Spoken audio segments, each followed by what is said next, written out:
Black holes, आखिर क्या है ये ब्लैक होल्स, कैसे बनता है ये, और आपको कहाँ मिलेगा ये ब्लैक होल्स, और क्या होगा अगर आप ब्लैक होल्स के अंदर गिरते हो तो ब्लैक होल्स से जुड़ी जितनी भी इन्फॉर्मेशन है वो मैं आपको सिंपल वे में इस वीडियो में एक्सप्लेन करने की कोशिश करूंगा, तो इसलिए वीडियो को शुरू से लेकर लास्ट तक जरूर देखना। हेलो दोस्तों, स्टोरीपीडिया में आपका स्वागत है। तो चलिए शुरू करते हैं। ब्लैक होल्स दुनिया की सबसे अजीब जगहों में से एक है और साइंस के इतने तरक्की के बावजूद अभी तक इस चीज के बारे में 100% इन्फॉर्मेशन नहीं मिल पाया है। ब्लैक होल स्पेस की ऐसी जगह है जहाँ का घनत्व और ग्रेविटी इस पूरे यूनिवर्स में सबसे ज्यादा है, और ये इतना ज्यादा है कि यहाँ से लाइट के फोटोन पार्टिकल्स भी क्रॉस नहीं कर सकता। तो कैसे बनता है ये ब्लैक होल्स, इसे जानने के लिए हमें सबसे पहले ये जानना होगा कि स्टार्स एनर्जी और हीट कैसे प्रोड्यूस करती है। इस स्टार की एनर्जी एक प्रोसेस से उत्पन्न होती है जिसे न्यूक्लियर फ्यूजन कहते हैं। हर स्टार्स के अंदर हाइड्रोजन एटम्स होता है और यही हाइड्रोजन एटम्स एक दूसरे के साथ फ्यूज होकर हीलियम्स का एटम प्रोड्यूस होता है, जिससे उस स्टार को एनर्जी मिलती है। ठीक ऐसे ही हीलियम एटम्स भी एक दूसरे के साथ जुड़कर कार्बन होता है। अब इस फ्यूजन से जो एनर्जी प्रोड्यूस होता है उसे रेडिएशन कहते हैं। अब किसी भी स्टार की दो अलग टाइप की एनर्जी होती है। एक होता है ग्रेविटेशनल फोर्स, जो किसी भी चीज को अपने सेंटर या कोर की तरफ आकर्षित करता है, और दूसरी तरफ रेडिएशन फोर्स, जो ठीक ग्रेविटी के ऑपोजिट काम करता है। और इन दोनों फोर्सेस में बैलेंस होने के कारण वो स्टार स्पेस में स्टेबल रहता है।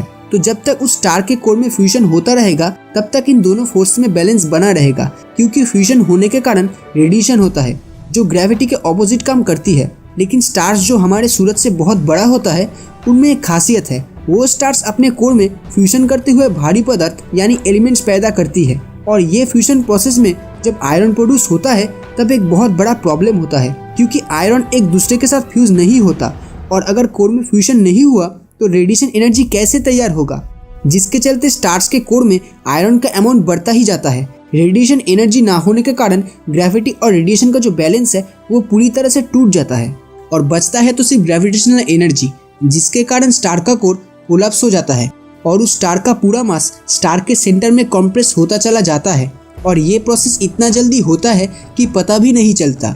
और ठीक इसके बाद होता है सुपरनोवा एक्सप्लोजन।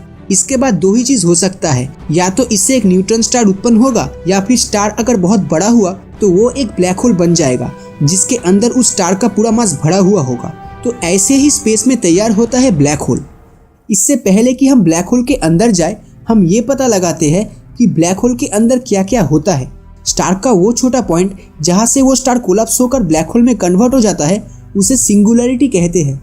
एक और चीज होता है ब्लैक होल में जिसे इवेंट होराइजन भी कहा जाता है।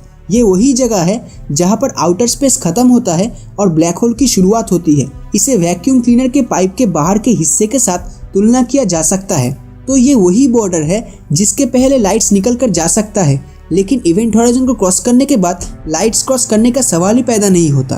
तो क्या होगा अगर आप ब्लैक होल के अंदर गिरते हो? तो इवेंट होराइजन को क्रॉस करने के बाद जब आप ब्लैक होल की तरफ आगे बढ़ते जाओगे तब आपकी पूरी बॉडी एक रबर की तरह काम करेगा।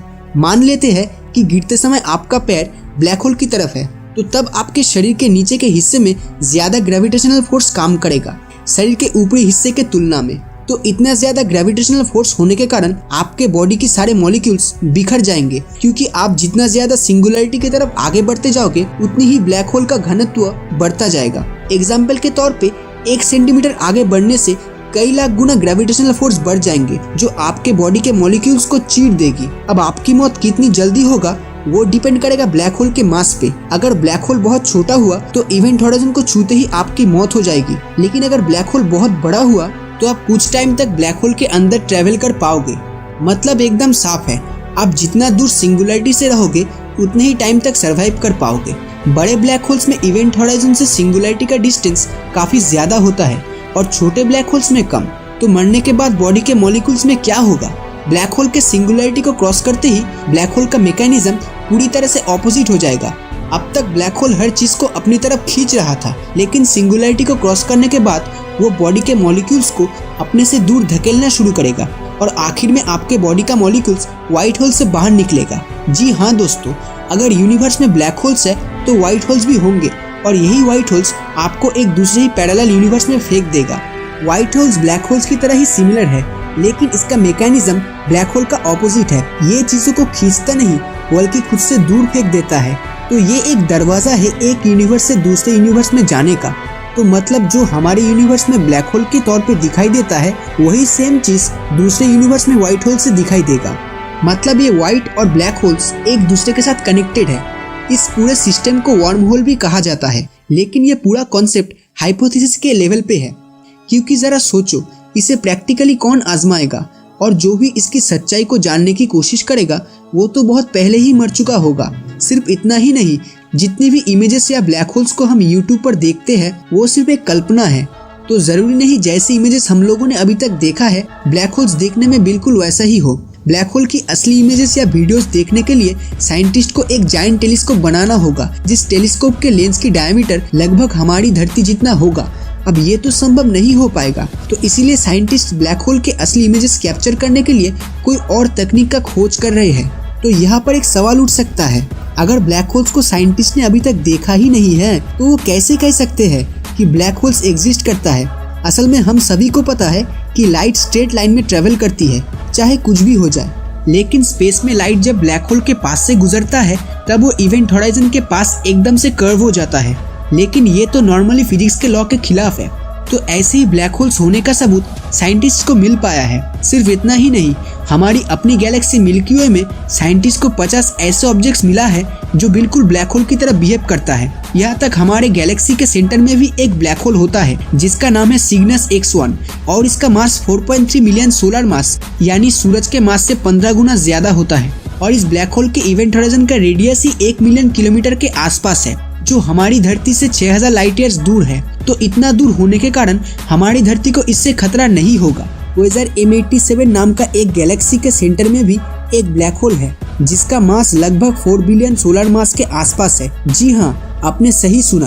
अभी तक का सबसे बड़ा ब्लैक होल जिसे साइंटिस्ट डिस्कवर कर चुका है वो है S50014+81 जो सूरज के मास से 40 बिलियन गुना ज्यादा बड़ा है, जिसका डायमीटर 236.7 बिलियन किलोमीटर तक का है, जो डिस्टेंस सूरज और प्लूटो के डिस्टेंस से 47 गुना ज्यादा है। इन सभी इंफॉर्मेशंस के बाद लास्ट में सिर्फ एक ही सवाल रह जाता है और वो ये है कि ये ब्लैक होल्स कैसे खत्म होगा। इसे जानने के लिए हमें स्टीफन हॉकिंग के हॉकिंग रेडिएशन को समझना होगा। स्टीफन हॉकिंग के मुताबिक ब्लैक होल के इवेंट होराइजन के आसपास का स्पेस काफी ज्यादा फ्लक्चुएट करता है, जिसके कारण वहाँ पर ऑपोजिट वर्चुअल पार्टिकल्स बनता है। अब ये वर्चुअल पार्टिकल्स क्या है? जैसे +2 और -2 का अगर हम ऐड करते हैं तो रिजल्ट 0 निकलता है। ठीक उसी तरह स्पेस में वहाँ पर वर्चुअल पार्टिकल्स बनता है और आपस में मिलकर खत्म हो जाता है, जिस वजह से स्पेस में बैलेंस बना रहता है। तो यही opposite virtual particles event horizon में बनता है।